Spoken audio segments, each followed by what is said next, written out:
नमस्कार, आप देख रहे हैं एसपीएन 9 न्यूज और मैं हूं आपके साथ मनीष कुमार सैनी। लोकसभा चुनाव के महज 3 महीने बाद हरियाणा विधानसभा चुनावी अखाड़ा सज चुका है। सियासी दलों ने एक दूसरे के वोट बैंक में सेंधमारी के लिए अपने पैंतरों को आजमाना शुरू कर दिया है।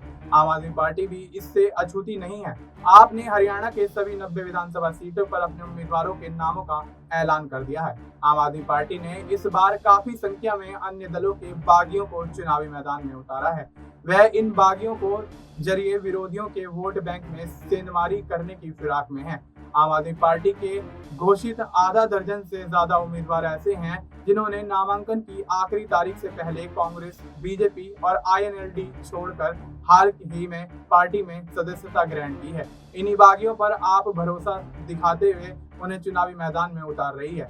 हरियाणा विधानसभा चुनाव में आम आदमी पार्टी के 9 उम्मीदवार ऐसे हैं जिन्हें आप हरियाणा के प्रदेश अध्यक्ष सुशील गुप्ता और समेत अन्य नेताओं ने पार्टियों में शामिल करवाया है। कांग्रेस से गठबंधन नाकाम होने के बाद आम आदमी पार्टी ने कांग्रेस के 3 बागियों को भी चुनावी मैदान में उतार दिया है और उनकी सदस्यता ग्रहण करने के बाद कहीं न कहीं कांग्रेस खेमे में भी सियासी हलचल मची हुई नजर आ रही है। इसी तरह आम आदमी पार्टी ने बीजेपी के 5 बागियों को पार्टियों में शामिल करके उन्हें टिकट दिया है। इसके अलावा आईएनएलडी के पूर्व प्रवक्ता रणवीर सिंह लोहान ने भी आपका दामन थाम लिया है, जिसके बाद आपने उन्हें टिकट दिया। इससे पहले उन्होंने निर्दलीय प्रत्याशी के रूप में चुनाव लड़ने का ऐलान किया था। आम आदमी पार्टी ने पटौदी विधानसभा सीट से प्रदीप जटौली को उम्मीदवार बनाया है। वह हाल ही में कांग्रेस छोड़कर आम आदमी पार्टी में शामिल हुए।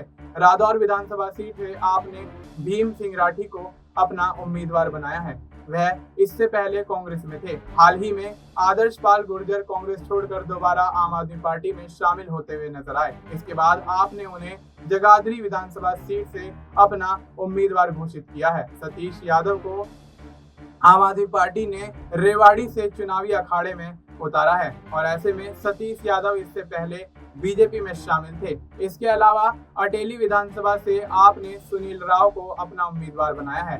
वह भी हाल ही में भारतीय जनता पार्टी को छोड़कर आम आदमी पार्टी में शामिल हुए हैं।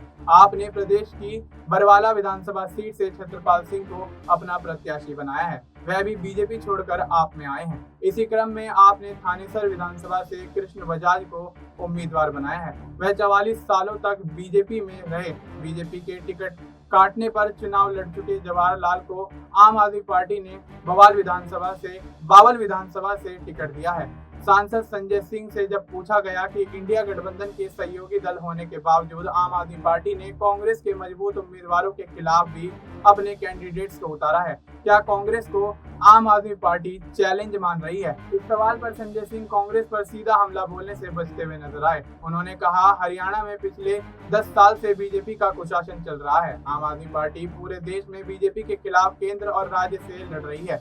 राज्यसभा सदस्य संजय सिंह ने कहा, आम आदमी पार्टी हरियाणा विधानसभा चुनाव में बीजेपी को हराने के मकसद से उतरी है। उन्होंने कहा कि बीजेपी के कुशासन ने किसानों पर अत्याचार किया, नौजवानों को बेरोजगारी में धकेला, अग्निवीर जैसी घातक योजना लेकर आए। इन सवालों को लेकर जनता के बीच में जा रहे हैं, लेकिन केंद्र सरकार पर निशाना साधते हुए आप सांसद संजय सिंह ने कहा, ऐसे लोग जो चंद पूंजीपतियों के गुलाम बन गए हैं, उनके भरोसे देश नहीं चलाया जा सकता। उन्होंने कहा, चुनाव को लेकर हमने स्पष्ट कर दिया था कि हम मजबूती से सभी 90 सीटों पर चुनाव लड़ रहे हैं। अब देखना दिलचस्प होगा कि आम आदमी पार्टी हरियाणा के विधानसभा चुनाव में आंकड़े पलटने में कामयाब होती हुई नजर आएगी और भारतीय जनता पार्टी को करारी शिकस्त देती हुई नजर आएगी।